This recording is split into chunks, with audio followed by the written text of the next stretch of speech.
News Ayodhya రామాలయ కానుకల చోరీ ఎపిసోడ్లో జైల్లో ఉన్న 8 మంది నిందితుల నివాసాలపై ఇవాళ ఉదయం ఈపీ పోలీసులు దాడులు జరిపారు.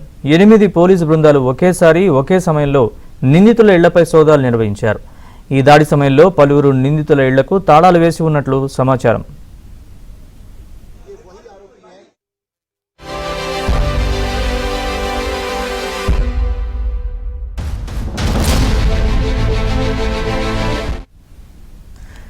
సోదాల సమయంలో రామ్ శంకర్ యాదవ్ అలియాస్ తిన్ను ఇళ్లకు తాళం వేసి ఉండగా పోలీసులు వచ్చిన సమాచారంతో కొద్దిసేపటికే తిన్ను తల్లి వచ్చి తాళం తీసింది. తిన్ను ఇంటికి కొద్ది దూరంలో ఉన్న నిందితుడు మనీష్ యాదవ్ మేనల్లుడి ఇళ్లు కూడా తాళం వేసి ఉన్నాయి.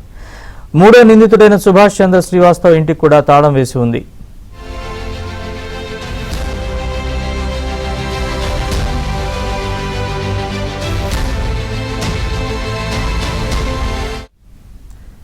ఈ దాడుల్లో రెవెన్యూ అధికారులు ముఖ్యంగా అకౌంటెంట్లు పాల్గొన్నారు. నిందితుడి ఆస్తులు ఇటీవల జీవనశైలి మార్పుల గురించి పోలీసులు ఇరుగు పొరుగు వారి నుంచి సమాచారం సేకరించారు. ఆలయ ట్రస్ట్ సభ్యుడు కృష్ణమోహన్ దాఖలు చేసిన మొదటి ఎఫ్ఐఆర్ ఆధారంగా జూన్ 25న తిన్నుతో సహా 8 మంది నిందితులను అరెస్ట్ చేశారు. జూన్ 26న ప్రధాన న్యాయమూర్తి కోర్టు నిందితులను 3 రోజుల పాటు జైలుకు పంపింది.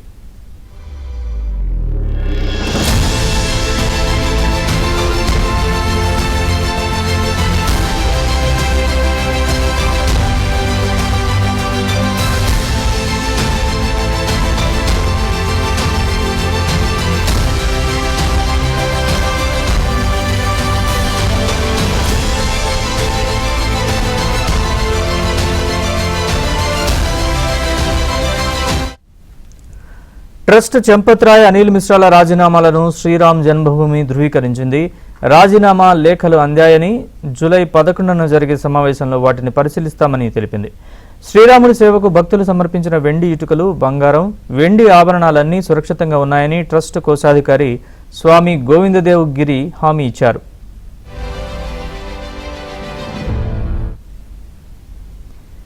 ఇక ఇదే అంశానికి సంబంధించిన పూర్తి వివరాలని మా ఢిల్లీ బ్యూరో చీఫ్ కృష్ణని అడిగి తెలుసుకుందాం. కృష్ణ, చెప్పండి. నరేష్, అయోధ్య రామాలయంలో భక్తులు ఇచ్చినటువంటి కానుకల చోరీ కేసులో ఇప్పటికే 8 మంది నిందితులను పోలీసులు అరెస్ట్ చేశారు. ఈ రోజు యూపీ పోలీసులు 8 బృందాలుగా విడిపోయి నిందితుల ఇళ్లపై ఒకేసారి దాడులు చేశారు. కొన్ని ఇళ్లకు తాళాలు వేసి ఉండటం కూడా గమనించారు. ఏదైతే ఇందాక మీరు చెప్పినట్లుగా ప్రధాన నిందితుడు రామ్ శంకర్ యాదవ్ తిన్ను ఇంటి తాళం అతని తల్లి వచ్చి తీసింది. ఇతర నిందితుల ఇల్లు కూడా మూసేస్తుండటం కూడా అనేక అనుమానాలకు దారితీస్తుంది. పోలీసులతో పాటు రెవెన్యూ అధికారులు, అకౌంటెంట్లు కూడా ఈ యొక్క దాడుల్లో పాల్గొన్నారు. నిందితుల ఆస్తులు, అదేవిధంగా డబ్బు ఎక్కడి నుంచి వచ్చిందో కూడా తెలుసుకుంటున్నారు. ఇరుగు పొరుగు వారిని కూడా అడిగి తెలుసుకుంటున్నారు. వారి యొక్క లైఫ్ స్టైల్ ఏ విధంగా మారింది, అంటే లగ్జరీ లైఫ్ స్టైల్ వచ్చిందా, గతంలో ఉన్నట్లుగానే ఉన్నారా, దానికి కారణాలు ఏంటి అన్నది కూడా అంటే ఈ చోరీ కారణంగా వచ్చినటువంటి డబ్బు ద్వారా వాళ్ళు లగ్జరీ లైఫ్ అనుభవిస్తున్నారా అన్నది చూస్తున్నారు. అంటే సాధారణ చోరీ మాత్రమే కాకుండా ఈ మనీ ట్రయల్ కూడా వాళ్ళు ఈ యొక్క అధికారులు ఎదుగుతున్నట్లుగా మనకు అర్థమవుతుంది. జూన్ 25న 8 మందిని అరెస్ట్ అయ్యారు. తర్వాత 26న వీళ్లకు జ్యుడిషియల్ రిమాండ్ 3 రోజుల పాటు కోర్టు విధించింది. ట్రస్ట్ సభ్యులు సంపత్ రాయ్, అదేవిధంగా అనిల్ మిశ్రా రాజీనామాలు చేశారు. జూలై 11న వాటిపైన నిర్ణయం తీసుకుంటారని కూడా ట్రస్ట్ ఒక ప్రకటనలో పేర్కొంది. అంతేకాకుండా ఆలయంలోని బంగారం, వెండి అన్ని కూడా సురక్షితంగా ఉన్నాయని కూడా స్పష్టం చేసింది. అయితే ఇది చిన్న చోరీలాగా కనపడలేదు. లోపల ఉన్నవారి సహాయం, ఇన్సైడర్స్ పని అని కూడా అనుమానంగా ఉంది. అకస్మాత్తుగా ఏదైతే ఈ యొక్క నిందితుల ఆస్తులు ఒకసారిగా పెరిగిపోయాయన్న అనుమానాలు కూడా ఉన్నాయి. మరికొందరు నిందితులు కూడా బయటపడే అవకాశం ఉంది. అక్రమంగా సంపాదించినటువంటి ఆస్తులు బయటపడవచ్చు.